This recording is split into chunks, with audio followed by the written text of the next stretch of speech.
ഇല്ലിമുളങ്കാടുകളിൽ ലല്ലലലം പാടി വരും ജന്നലേ ജന്നലേ ജന്നലല്ലല്ലോ പന്നലാണ് മിന്നലാണ്. ആ മിന്നലായിരിക്കും, അതല്ലേ കാട്ടിന്റെ ഇടയിൽ കൂടെ ഒക്കെ വരണത്, മിന്നലായിരിക്കും. ഇല്ലിമുളം കാടുകളിൽ ലല്ലലലം പാടി വരും മിന്നലേ മിന്നലേ ആണോ? പാട്ടും വേണ്ട, ഒന്നും വേണ്ട. പാട്ടില്ലായിരുന്ന കുഴപ്പമില്ലല്ലോ. അച്ഛാ അവളെ വന്നില്ലേ?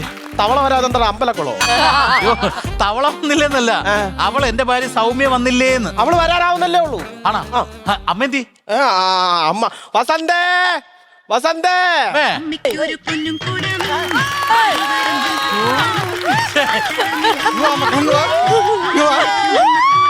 മക്കളെ കൊറേ നേരമായി വന്നിട്ട്. അയ്യോ അമ്മ, ഞാൻ ഇപ്പൊ വന്നേ ഉള്ളൂ.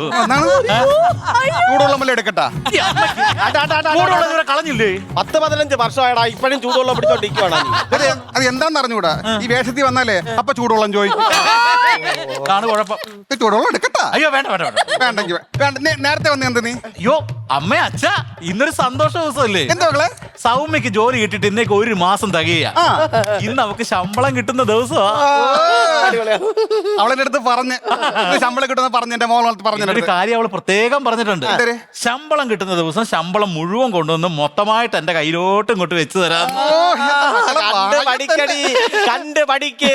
ഇങ്ങനെയുള്ള കുട്ടികളാണ് കുമ്പിടികൾ. കുമ്പിടികളാ? മിൻമിനിയാ? മിൻമിനിയാ?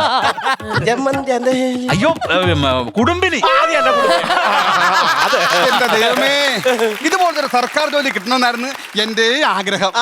ഇതുപോലൊരു സർക്കാർ ജോലി നിനക്ക് കിട്ടണമെങ്കിൽ നീ സർക്കാർ സ്കൂളിൽ പോയി പഠിക്കണം, അല്ലാതെ ഉപ്പാവ് തിന്നാൻ പോയിട്ട് കാര്യമില്ല.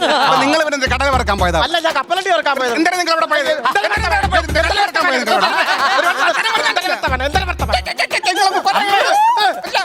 അമ്മ വഴക്കുണ്ടാക്കല്ലേ?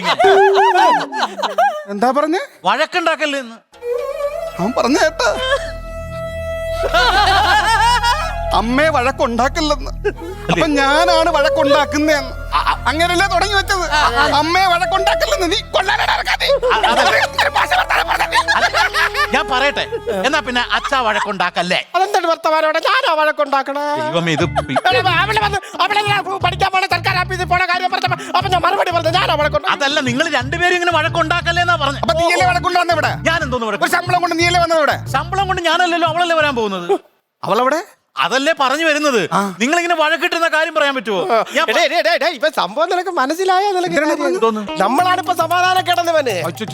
ഇവന്റെ ഉദ്ദേശം എന്ന് പറഞ്ഞപ്പോ ഭാര്യക്ക് ജോലി കിട്ടി, ശമ്പളം വന്നു തുടങ്ങി. അപ്പൊ നമ്മള് ബാധ്യത. അതുകൊണ്ട് നമ്മളെ രണ്ടുപേരെയും 2 വൃദ്ധസദനത്തിലാക്കാനാണ് ഇവന്റെ ഉദ്ദേശം. അതെന്തിനാണ് 2 വൃദ്ധസദനം? അവിടെയെങ്കിലും ഞാൻ ഒന്ന് സമാധാനമായിട്ട് ജീവിക്കപ്പെടാ. എന്തൊരു സമാധാനം തരുന്നില്ലല്ലോ ഞാൻ. സമാധാനം തരുന്നില്ലേ? എപ്പോഴെങ്കിലും സമാധാനം തരുന്നില്ല. സമാധാനം തരുന്നില്ല. സമാധാനം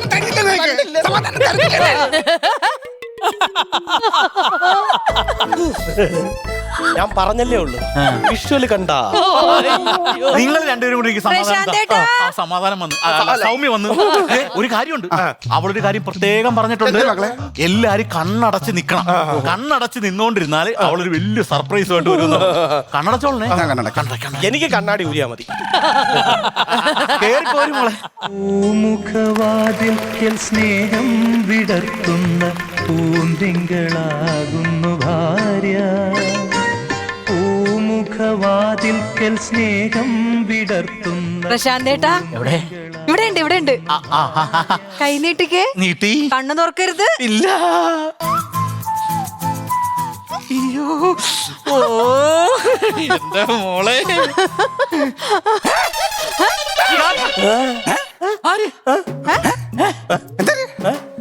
സൗമ്യല്ലേ? സൗമ്യാണ്. എന്തുപറ്റി? നിനക്കെന്താടി വല്ലാത്തൊരു മാറ്റം? മാറ്റേ പ്രശാന്തേട്ടാ, എന്റെ ആ ചുരുണ്ട മുടിയില്ലേ, ഞാനത് നിവർത്തി സ്ട്രെയിറ്റ് ആക്കി. എങ്ങനെയുണ്ട്? ആരോട് ചോദിച്ചിട്ട്?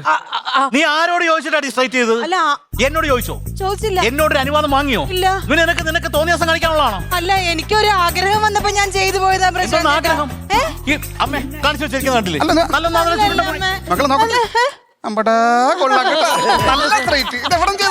നമ്മുടെ ജംഗ്ഷനോടെ പുതിയ പാർലർ തുടങ്ങിയില്ലേ?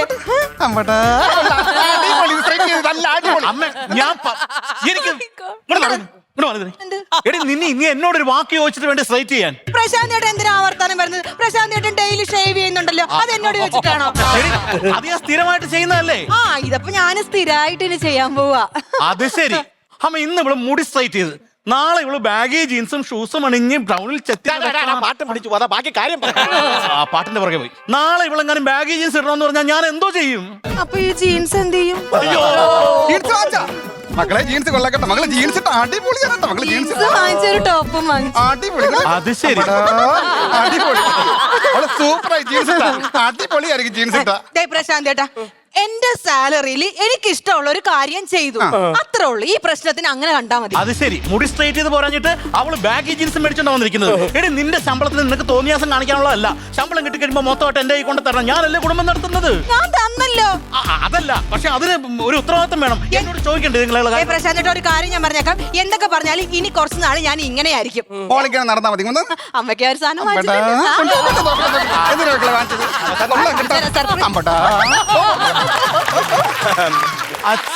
മോനെ പ്രസാദേ, നീ അച്ഛന്റെ അനുഭവം വെച്ചിട്ട് അച്ഛൻ പറയുവാണ്. അതായത് ഭരണം കൈവിട്ട് കളയരുത്. വീടിന്റെ ഭരണം കൈവിട്ട് കഴിഞ്ഞാൽ ഇടി വരെ തള്ളിക്കേറി വരും. അല്ല, ഇടി നടക്കുമെന്ന് പറഞ്ഞതാണ്, അതുകൊണ്ട് ഞാൻ നിന്നോട് പറയും. അതായത് അച്ഛന്റെ അനുഭവം വെച്ച് പറയാണ്, നീ വെറും ഡമ്മി ആകരുത്. ഇന്നവൾ ജീൻസ് ഇട്ടു, നാളെ അവൾ കടപ്പുറത്തിടുന്ന ഡ്രസ് ഇട്ടുകൊണ്ട് വഴി നടന്നാൽ നാട്ടുകാരെന്ത് പറയും? അതുകൊണ്ട് ഈ കുടുംബത്തിൽ നീ പറയുന്നതാകണം ശരി. നിന്റെ അമ്മയുടെ കയ്യിൽ ഭരണം കൊടുത്തിട്ട് പ്രതിപക്ഷത്തിരിക്കാനാണ് ഈ അച്ഛന്റെ വിധി. ആ വിധി നിനക്ക് വരരുത്. നീ ഒരു ഡമ്മി ആകരുത്. അപ്പൊ ഡമ്മി ടു ഡമ്മി. അച്ഛാ, അവളൊന്നും ഇങ്ങോട്ട് വന്നോട്ടെ. ഞാൻ വേണ്ടതിൽ ചോദിച്ചതിന് രണ്ടിലൊരു പരിഹാരം ഉണ്ട്. അവളെ വരച്ച വരയില് നീ നിർത്തണം. കാണിച്ചു തരാം ഞാൻ ഈ കുടുംബത്തോർക്ക വിലയെന്ന്. എന്റെ അച്ഛാ, എന്തോ ഇത് ജംബോ സർക്കസാ? അല്ലടാ, ഇത് പൊയ്ക്കാൽ കുതിര. എന്റെ മോള് വാങ്ങിച്ചോണം ചെരുപ്പാണ്. കൊള്ളാമോ? വസന്ത വന്നാണ് 10-65 വയസ്സായി. പറഞ്ഞോട്ട്. അയ്യോ അമ്മേ, അമ്മേ, അത് അമ്മയ്ക്ക് വാങ്ങിച്ച ചെരുപ്പല്ല. അമ്മയ്ക്ക് വാങ്ങിച്ച ചെരുപ്പ് അവിടെ ഉണ്ട്. ഇത് എനിക്ക് വാങ്ങിച്ച ചെരുപ്പാ. ഇത് മതി. കണ്ടോ, രണ്ടുപേരും വെളിയിൽ കിടന്നും കുഴപ്പമില്ല. ഇത് കൊള്ളാം. ഇത് കുഴപ്പമില്ല, കൊള്ളാം. നല്ല പൊക്കമുണ്ട്. വസന്തേ ഭാര്യ, എനിക്ക് നിന്നോടൊരു കാര്യം പറയാനുണ്ട്. നിന്റെ ഭർത്താവെന്ന നിലയ്ക്ക് ഞാൻ പറയുവാണ്. എന്തിനാണ് എള്ളുണങ്ങണത് എണ്ണക്കി ഈ ആട്ടുംകാട്ടം എന്തിനാ ഈ കിടന്നുണങ്ങണത്? ആട്ടും കാട്ടോ? അല്ല, അല്ല, പൊട്ടൻ ചാട്ടം. അല്ല, ചാട്ടൻ ചാട്ടായി. വേണ്ട, വിട്ടേക്ക്. ഇവിടെ ഇതാണോ പ്രശ്നം? ഞാൻ ചോദിക്കട്ടെ, ഈ വീട്ടിൽ എന്ന് പറഞ്ഞാൽ ഏതൊരു കുടുംബത്തിലും പുരുഷന്മാർക്കാണ് വില. പുരുഷന്മാർക്കാണ് വില. സ്ത്രീകൾക്കൊരു വിലയില്ലേ? സ്ത്രീകൾക്ക് വിലയില്ല. പുരുഷന്മാരുടെ വില കഴിഞ്ഞിട്ട് മതി സ്ത്രീകളുടെ വില. അതുകൊണ്ട് പുരുഷന്മാർക്കാണ് വില. ഈ വീട്ടിൽ എനിക്കാണ് വില. ഞാനാണ് ഇവിടുത്തെ ഗൃഹനാഥനായ എനിക്കാണ് വില. അത് നിങ്ങൾ മനസ്സിലാക്കണം. എന്നാ വിലയുള്ള മനുഷ്യങ്ങ വാ, ഒരു കാര്യം ചോദിക്കട്ടെ. 1 കിലോ ഉരുളക്കിഴങ്ങിന് എത്ര രൂപ വില? 1 കിലോ ഉരുളക്കിഴങ്ങ് പറ അച്ഛൻ പറ. എത്ര രൂപയുടെ 1 കിലോ? അമ്മേ, ഇപ്പൊ അതാണ് ഇവിടുത്തെ വിഷയം. അച്ഛന്റെ വിലയെ കുറിച്ചല്ലേ പറയേണ്ടത്? അതാണ് ചോദിച്ചത്, കിഴങ്ങിന് എന്ത് വിലയെന്ന്.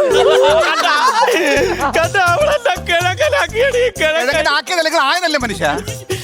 ഒരു കാര്യം ഞാൻ പറയാം. ഞാൻ ഉദ്ദേശിച്ച അങ്ങനെ അല്ല. ഒരു കുടുംബത്തിന്റെ തല എന്ന് പറഞ്ഞത് പുരുഷനാണ്.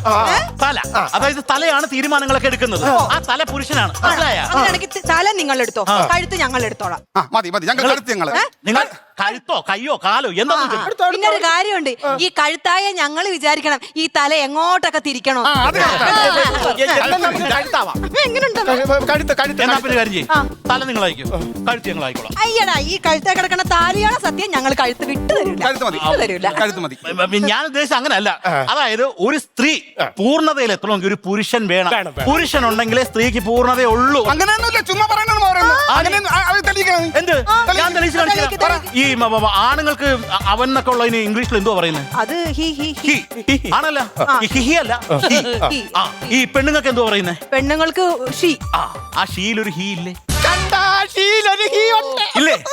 അതുണ്ട്. അതുപോലെ വുമൺ എന്ന് എഴുതി കഴിഞ്ഞാൽ മാനില്ലേ? ഉണ്ടാ. വുമൻ എന്ന് എഴുതിയാൽ അതിനകത്തൊരു മെന്നില്ലേ?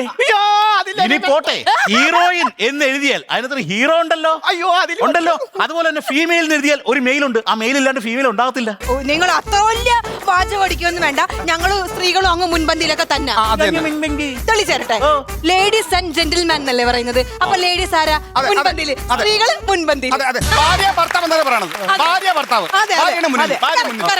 പിന്നെ വധു വരന്മാർ. വധു ആദ്യം. വധു എന്ന് പറഞ്ഞാൽ പെണ്ണ്. ഞങ്ങളാണ് ഫസ്റ്റ്. ഞങ്ങള് ഇങ്ങോട്ട് നോക്കിയാണ്. വേറെ കാര്യം പറയാം. അമ്മായി അമ്മ, അമ്മായി അച്ഛൻ എന്നാണ് പറയില്ല. അല്ല അച്ഛൻ അമ്മായി എന്നാരും പറയാം.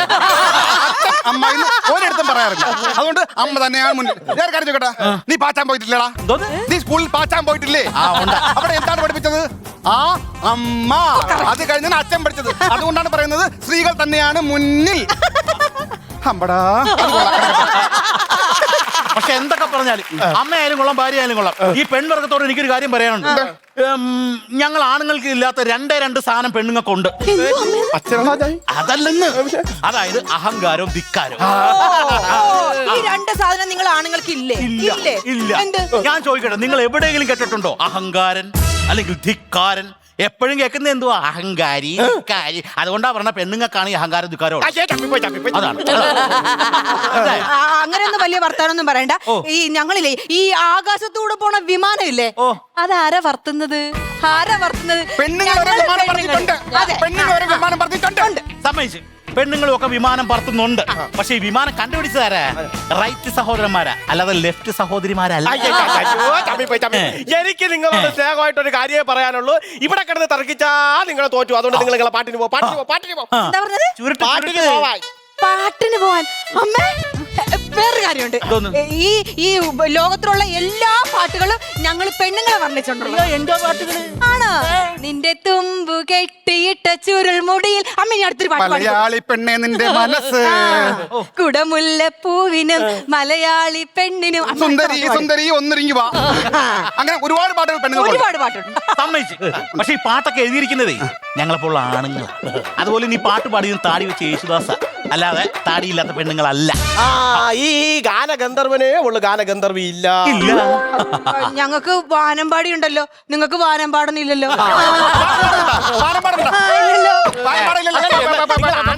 പാട്ടില്ലാന്നെന്നും പറഞ്ഞ് പറയണ്ട.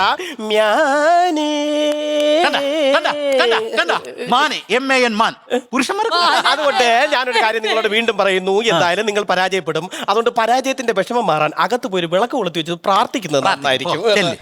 പ്രാർത്ഥിക്കുന്നത് നന്നായിരിക്കും. എന്ത് ചെയ്യാൻ പറ്റും? എന്ത് ചെയ്യാൻ പറ്റും? നമ്മള് തോറ്റടി. ഇല്ലമ്മേ, തോറ്റില്ല നമ്മള്.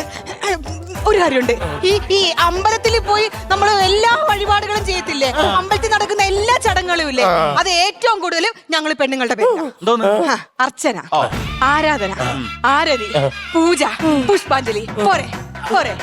പക്ഷെ ഈ ചടങ്ങ് മുഴുവൻ നടത്തുന്നതേ ആണൊരുത്തൻ പോറ്റിയാ. എന്താ നീ പറഞ്ഞ? പോറ്റിയാണെന്ന്. പോറ്റി വെള്ളത്തിയ തള്ളയെടുത്ത് പറഞ്ഞേട്ടാ. ഇവന്റെ ലക്ഷ്യം എന്താണ്? അമ്മ അങ്ങ് തോക്കണം. സത്യം, നമ്മളങ്ങ് തോറ്റ്. സത്യം, നമ്മൾ തോറ്റല്ല. ഇപ്പൊ എന്തിനാ സത്യം. പ്രശാന്ത് ഏട്ടൻ പറഞ്ഞതില്ലേ, ഇപ്പൊ അമ്മേനെ തോപ്പിക്കുകയും ചെയ്തത്, അതാണ് അമ്മ പറഞ്ഞത്. സത്യമാണ്. സത്യം, സത്യം, സത്യം. ആ സത്യം എന്ന് പറയുന്ന ഒരു സംഭവം ഉണ്ടല്ലോ, ആ സത്യം എന്ന് പറയുന്നത് ആണാണ്. ആണാണ്. അപ്പൊ ഞങ്ങൾ പെണ്ണുങ്ങളെല്ലാം കള്ളികളാണോ? അതുകൊണ്ടല്ല. എല്ലാവരും സത്യം ചെയ്യുമ്പോൾ ശ്രദ്ധിച്ചിട്ടുണ്ടോ? ഞാൻ പറയുന്നത് സത്യമാണ് എന്നാണ് പറയുന്നത്, അല്ല സത്യം പെണ്ണെന്ന് പറയാറില്ല. വസന്തേ, ഞാൻ പറയുന്നത് നിങ്ങൾ കേൾക്കണം. എന്തായാലും നമ്മൾ ഇനി അങ്ങോട്ടും ഇങ്ങോട്ടും കിടന്ന് തർക്കിച്ച് തോറ്റ് നാണം കെടണ്ട. എന്തായാലും നാണം കെട്ട് ചമ്മി പ്ലീച്ചടിച്ച് നിൽക്കുന്ന ഒരു സിറ്റുവേഷനിൽ ഞാൻ പറയാം. അതായത് ഈ കുടുംബം എന്ന് പറയുന്നത് ഒരു കഞ്ഞിയാണ്. അതില് അരിയാണ് ഞങ്ങൾ പുരുഷന്മാർ, ഉപ്പാണ് നിങ്ങൾ സ്ത്രീകൾ. അപ്പൊ ഈ ഉപ്പ് അരിയോളം എത്തണമെന്ന് ചിന്തിക്കുന്നിടത്താണ് പ്രശ്നങ്ങൾ തുടങ്ങുന്നത്. വർത്താനം പറഞ്ഞത് വർത്താനങ്ങൾ പറഞ്ഞത് നമ്മളതൊരു ഉപ്പാ, നിങ്ങൾ അരി, വില കൂടി അരി നിങ്ങള്, നമുക്ക് തായിക്കൂടെ? നമ്മക്കായിക്കൂടെ? നമ്മൾ അരി, നിങ്ങൾ ഉപ്പ്. അത് മതി കേട്ടല്ല. നിങ്ങൾ എന്താണ്? ഉപ്പ്. ഉപ്പ്. പെണ്ണുങ്ങള് അരി. മതി. നമ്മളരി. അരി. അമ്മേ, എന്നെ ചൊല്ലിട്ട് ഈ വീട്ടിൽ ഒരു വഴക്ക് വേണ്ട. വേണ്ടെങ്കിൽ മുടി പഴയ പോലെ ചുരുട്ടിക്കൊണ്ട് വരണം. ശരി, ശരി. എനിക്ക് ചുരുണ്ട ഭാര്യ മതി. ശരി പ്രശാന്ത്, ഈ മുടി ചുരുണ്ട മുടിയുള്ള ഭാര്യ മതി. ഓക്കെ, എന്റെ ഈ മുടി ഇങ്ങനെ സ്ട്രൈറ്റ് ആയതാണല്ലോ ഈ വീട്ടിലെ പ്രശ്നം. ഞാൻ മുടി ചുരുട്ടിക്കോളാം. മുടി ചുരുട്ടിക്കോളാം. മക്കളെ,